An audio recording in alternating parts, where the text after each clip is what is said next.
देखिए, आज हम बात कर रहे हैं वसंत पंचमी के पर्व की। वसंत पंचमी का पर्व महत्वपूर्ण क्या है, इसका महत्व क्या है, ये जानते हैं। माघ शुक्ल पक्ष की पंचमी तिथि को विद्या और बुद्धि की देवी मां सरस्वती की उपासना की जाती है और इसी उपासना के पर्व को वसंत पंचमी कहा जाता है। ऐसा मानते हैं कि यहीं से वसंत की शुरुआत होती है और चूंकि तिथि होती है पंचमी, इसलिए इसको कहते हैं वसंत पंचमी। साल के कुछ विशेष शुभ काल होते हैं। वसंत पंचमी, अक्षय तृतीया, फुलेरा दूज और देवोत्थान एकादशी, ये साल के कुछ विशेष शुभ समय हैं। इसमें से एक वसंत पंचमी भी है। इसको अबूझ मुहूर्त कहा जाता है, यानी बिना किसी गणना के, बिना किसी कैलकुलेशन के आप वसंत पंचमी पर विवाह, निर्माण और अन्य शुभ कार्य कर सकते हैं। इस समय ऋतुओं का संधिकाल होता है, शिशिर ऋतु की समाप्ति होती है और वसंत ऋतु का आरंभ होता है। इस समय में साधना करके, पूजा करके ज्ञान और विज्ञान दोनों का वरदान प्राप्त किया जा सकता है। और इसके अलावा बसंत पंचमी पर संगीत, कला और आध्यात्म का आशीर्वाद भी मिल जाता है। अगर आपकी कुंडली में विद्या बुद्धि का योग नहीं है या शिक्षा में बाधा का योग है, तो वसंत पंचमी पर आप पूजा करके उसको ठीक कर सकते हैं। मुख्यतः वसंत पंचमी पर ज्ञान की देवी माता सरस्वती की पूजा होती है।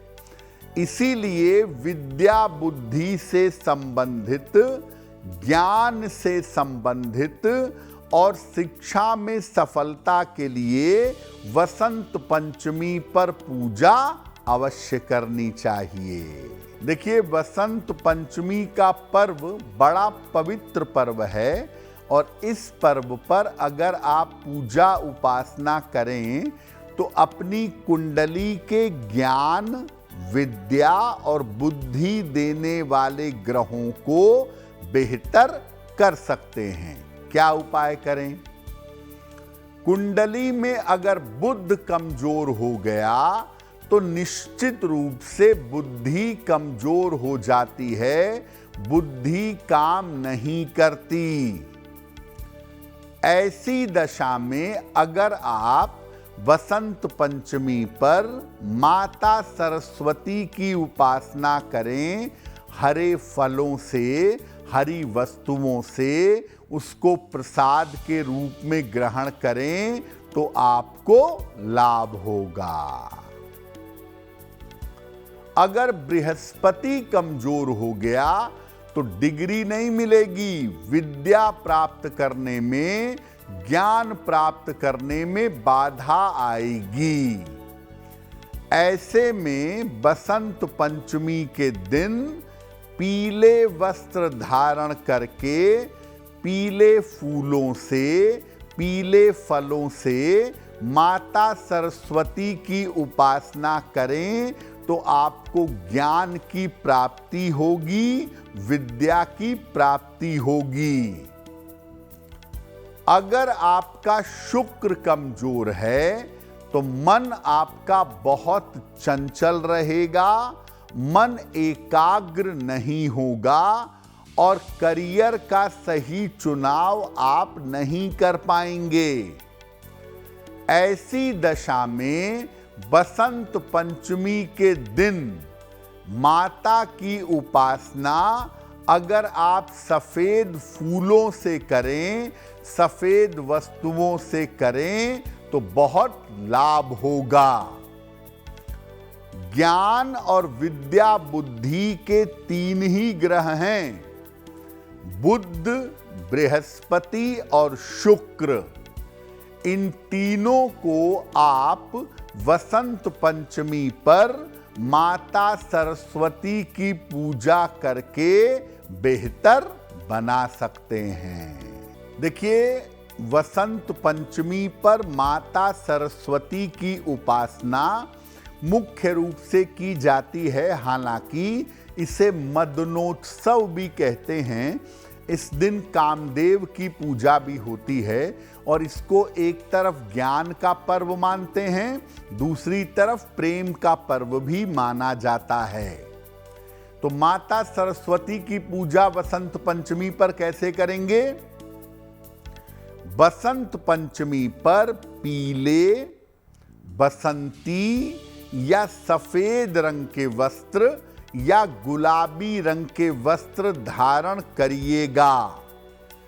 काले रंग के वस्त्र या लाल रंग के वस्त्र मत पहनिएगा।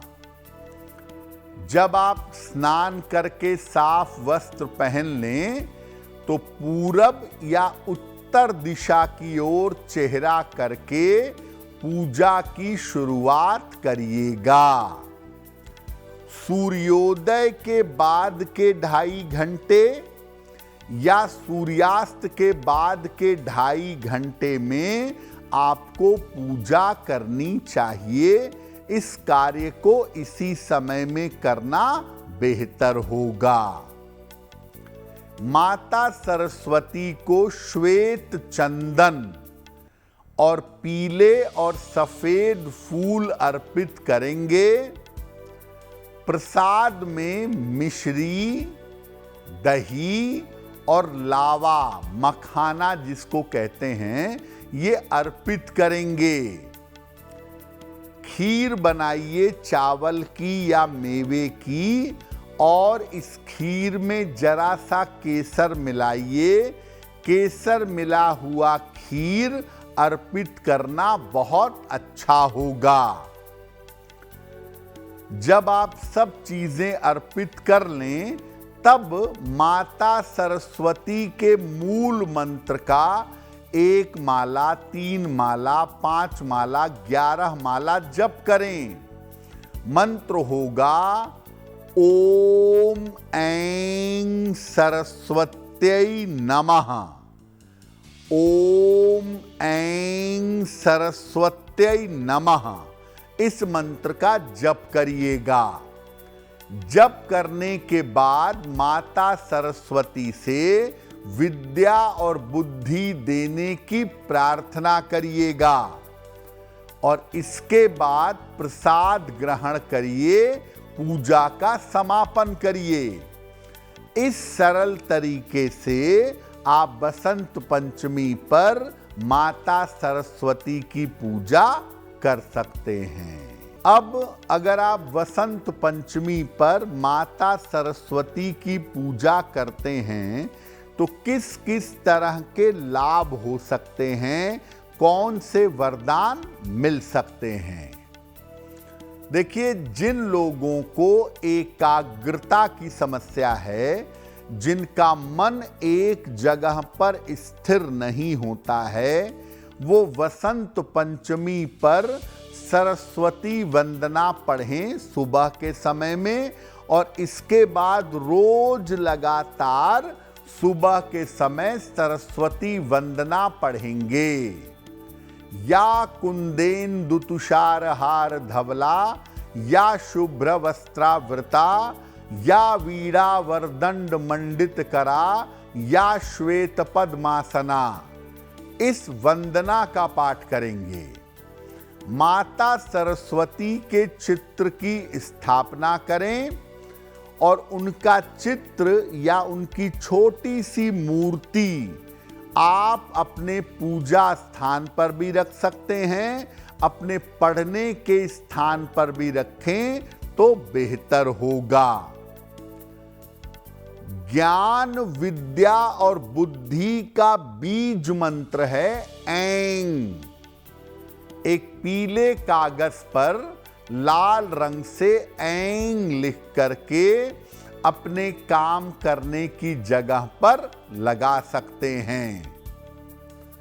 जिन लोगों को सुनने की या बोलने की समस्या है, कान, नाक, गले की कोई दिक्कत है, ऐसे लोग सोने या पीतल के चौकोर टुकड़े पर ऐंग लिखवाएं।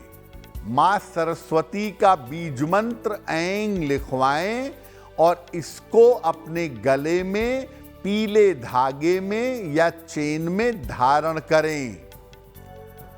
अगर आपको संगीत से या वाणी से कोई लाभ लेना है तो केसर से अपनी जीभ पर ऐंग लिखवाएं।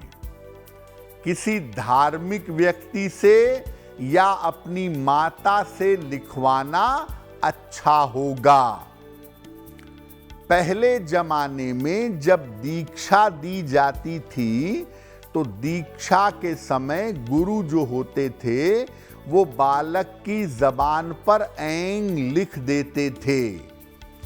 अगर ऐसा आप करें तो आपको वाणी के मामले में, संगीत कला के मामले में और ज्ञान के मामले में लाभ होगा।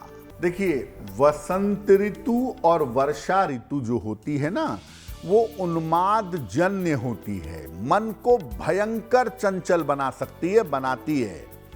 इसीलिए वसंत को बैलेंस करने के लिए माता सरस्वती की पूजा बताई गई, ताकि ज्ञान, विद्या, बुद्धि से उन्माद को नियंत्रित किया जाए। और वर्षा ऋतु में मन को नियंत्रित करने के लिए शिव जी की पूजा सावन में बताई गई है। तो बेसिकली जिस तरह की ऋतु है उसको बैलेंस करने के उपाय बताए जाते हैं। वसंत जो है वो उन्माद जन्य है, मन का चंचल होना, मन में प्रेम भाव का प्रकट होना, ये सब चीजें वसंत में बड़ी तेजी से होती हैं। और अगर हम वसंत पंचमी की बात करें तो ज्ञान की बात, माता सरस्वती की बात तो है ही, लेकिन वसंत के समय को इंडियन वैलेंटाइन भी आप कह सकते हैं, प्रेम का भी पर्व है। तो जिनको अपने जीवन में प्रेम बढ़ाना है, रिश्तों को बेहतर करना है, जीवन में मधुरता लानी है, वो कामदेव की पूजा कर सकते हैं। कामदेव की पूजा करना अच्छा होगा। और नहीं तो प्रेम की सबसे बड़ी जो स्तुति है उसका नाम है मधुराष्टक। अधरम मधुरम वदनम मधुरम मधुराधिपते रखिलम मधुरम। मधुराष्टक का पाठ भी आप वसंत पंचमी पर कर सकते हैं, अपने प्रेम को डेवलप करने के लिए और जीवन में आनंद बढ़ाने के लिए। अगर आप मुझसे जुड़ करके अपनी समस्याओं का समाधान चाहते हैं और चाहते हैं कि आपकी समस्याओं को ज्योतिष के माध्यम से सुलझाया जाए, तो आप हमसे संपर्क कर सकते हैं, जुड़ सकते हैं एस्ट्रो तक पर।